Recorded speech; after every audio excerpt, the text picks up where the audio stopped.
नमस्कार दोस्तों, हमारे YouTube चैनल पर आप लोगों का बहुत बहुत स्वागत है। आज के इस वीडियो में हम आप लोगों को एक बूढ़ी माता की दर्द भरी कहानी आप लोगों को सुनाने जा रहे हैं, जो कि आपको अपने माँ के प्रति प्रेम बनाए रखने के लिए विवश कर देगी। कमला देवी की उम्र अब 75 वर्ष होने को थी। उसका एक बेटा था जो अब लगभग 30 साल का हो चुका था। बेटे के जन्म के 1 साल पश्चात ही पति की एक्सीडेंट में मृत्यु हो गई थी। बेटा अब कमाने के लिए अमेरिका गया हुआ था। 3 साल पूरे हो गए थे। कमला देवी की उम्र अब और भी अत्यधिक ढलने लगी थी, जिसकी वजह से वह काफी कमजोर होने लगी थी। उसके हाथ पैर ठीक से काम नहीं कर पा रहे थे। फिर भी वह अपने बेटे की शादी की लालसा लिए हुए मन में बैठी थी और अपनी आंखों में सपना संजोए हुए थी कि बेटे के आने के पश्चात वह उसकी एक अच्छी लड़की से शादी करेगी। उसका शरीर और याददाश्त काफी कमजोर होता जा रहा था। वह अकेली घर में रह रही थी। इन 3 सालों में बेटे ने ना तो फोन किया था और ना ही उसकी कोई हाल खबर ली, लेकिन फिर भी कमला देवी अपने बेटे का प्रतिदिन इंतजार करती थी। कमला देवी का पेंशन मिलता था, जिसके वजह से वह अपने घर का खर्च चलाती थी। एक दिन अचानक वह घड़ी आ गई जब समीर ने अपनी माँ के पास फोन मिलाया। हेलो हेलो, सुन रही हो माँ? मैं समीर बोल रहा हूँ, तुम्हारा बेटा। कैसी हो माँ? बेटे ने पूछा। कमला देवी के कान में जैसे ही यह आवाज पड़ी, उसकी पूरी नसों में फिर से जान आ गया और वह बोली, बेटा तू कैसा है? तू कब आ रहा है? मैं तेरा कब से इंतजार कर रही हूँ। सब अच्छा है माँ, मैं अगले हफ्ते तुम्हें लेने आ रहा हूँ और हम सब एक साथ अमेरिका में ही रहेंगे। यह सुनकर बूढ़ी माँ की आंखों से आंसू से भीग गई।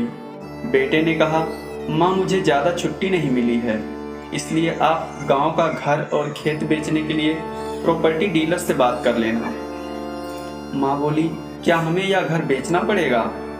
हाँ माँ, हमें गांव का घर और प्रॉपर्टी बेचना पड़ेगा, क्योंकि हम हमेशा के लिए अमेरिका में ही रहने वाले हैं, बेटे ने कहा। उसके पश्चात उसने फोन रख दिया। कमला देवी काफी खुश थी, क्योंकि अगले सप्ताह उसका बेटा आने वाला था। माता काफी खुश थी कि अगले सप्ताह के बाद वह हमेशा के लिए अपने बेटे के साथ रहेगी और उसका बुढ़ापा अच्छी तरह से कट जाएगा।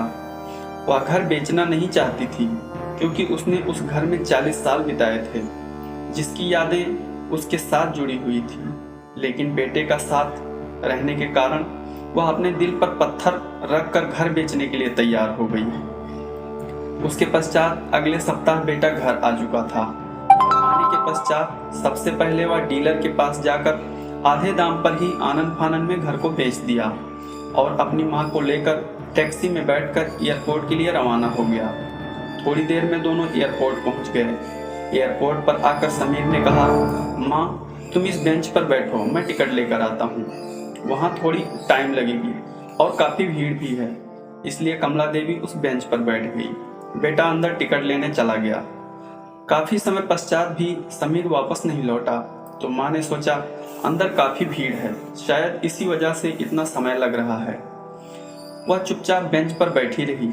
अब धीरे धीरे शाम होने लगी थी, थोड़ा अंधेरा भी होने लगा था। तभी एक कर्मचारी ने आकर पूछा, माँ जी आपको किससे मिलना है और यहाँ पर क्यों बैठी हो? कमला देवी डरती हुई आवाज में बोली, मेरा बेटा अंदर अमेरिका की टिकट लेने गया है, हम लोग अमेरिका जाने वाले हैं। कर्मचारी ने पूछा, माँ जी आपके बेटे का क्या नाम है? समीर नाम है उसका, कमला ने कहा। कर्मचारी थोड़ी देर के लिए अंदर गया और फिर बाहर लौटा। उसने कमला देवी से कहा, माँ जी अमेरिका की फ्लाइट तो दोपहर को ही चली गई है और आपका बेटा भी उस फ्लाइट में बैठकर जा चुका है। आप घर जाइए, यहाँ बैठने का कोई मतलब नहीं है।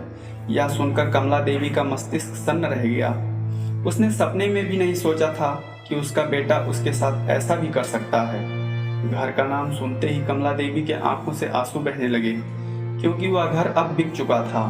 फिर भी वह अपनी आंखों में आंसू को समेटे हुए उस घर के दरवाजे पर आकर रात में ही सो गई। सुबह हुआ तो घर के नए मालिक ने पूछा कि तुम कौन हो और यहाँ पर क्यों सो रही हो?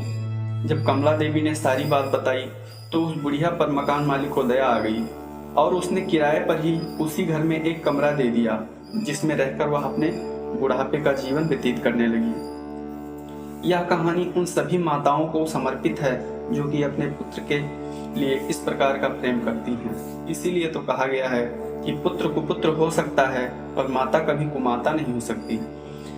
इसलिए सभी लोगों से हाथ जोड़कर निवेदन है कि आप लोग अपने माता पिता का सेवा करें तथा उनके साथ कभी भी बुरा बर्ताव न करें। और वीडियो कैसी लगी, हमारी ये कहानी कैसी लगी, आप लोग हमें कमेंट करके जरूर बताएं तथा हमारे चैनल को सब्सक्राइब जरूर करें।